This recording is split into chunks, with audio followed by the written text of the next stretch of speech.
Many people who are dizzy and troubled can find no bad points even when they go to a doctor, and many of them have been diagnosed with benign positional seizure vertigo.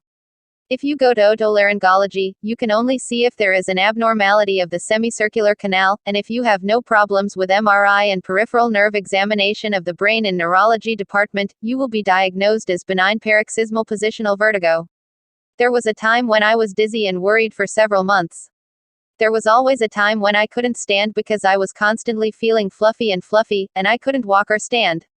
However, no abnormality was found even after undergoing the above examination, and an abnormality was found in the examination that continued with the eyes closed.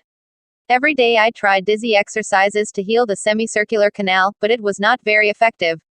Here, I would like to consider how dizziness works. The causes of dizziness are roughly classified into two types. 1. Vertigo caused by anomalies in the semicircular canal. Many people who are dizzy as if the field of view rotates around the circle. There are several types of anomalies in the semicircular canal, but a typical example is an event that occurs because the otolith in the semicircular canal is partially removed. It seems that dizziness occurs because the exfoliated otolith flows out to a place where it does not go, hits the organ that perceives the senses, and conveys information misunderstood by the organ to the brain.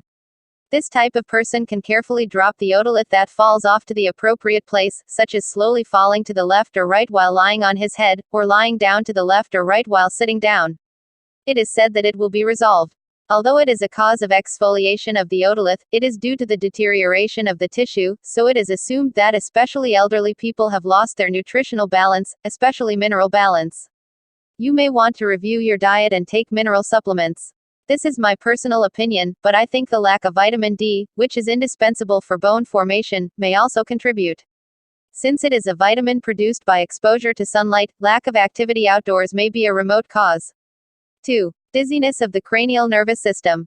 When a tumor forms in the nerve that connects the semicircular canal and the brain, auditory nerve dizziness occurs because information on the semicircular canal does not pass well to the brain. It seems to be often dizziness with floating feeling. If an acoustic nerve tumor is found in a brain MRI, etc., it can be handled with radiation therapy such as a gamma knife in the initial stage. In addition, inflammation in the vestibular nerves can cause dizziness. Vestibular neuritis can be confirmed by examination, so appropriate treatment will be given. These are the events that have been identified as obvious causes of dizziness, but there should be a considerable number of people who do not fall into these categories. According to one theory, more than 70% of dizziness is said to be unknown. This time I would like to focus on the dizziness that is said to be unknown. Dizzy. So why do dizziness occur? I think dizziness is caused by differences in information, time differences and errors, obtained from each sensory organ. It is said that the semicircular canal is mainly responsible for the human sense of balance, but it is difficult to imagine that the position and state of the person can be grasped only by the semicircular canal of the head. For example, the head position is clearly different between sleeping and standing, but it is impossible to grasp it only by information on the semicircular canal. You can think that the motor nerves of the whole body are involved in the balance because the balance can be maintained only by feeding back the gravity sensor and muscle movement information received by the hands, feet and whole body. At the same time, it seems that some nerves that function to achieve balance are not directly connected to the brain, and have the ability to maintain balance without being conscious. The cerebellum is an organ that unconsciously reproduces complex movements when it learns various exercises.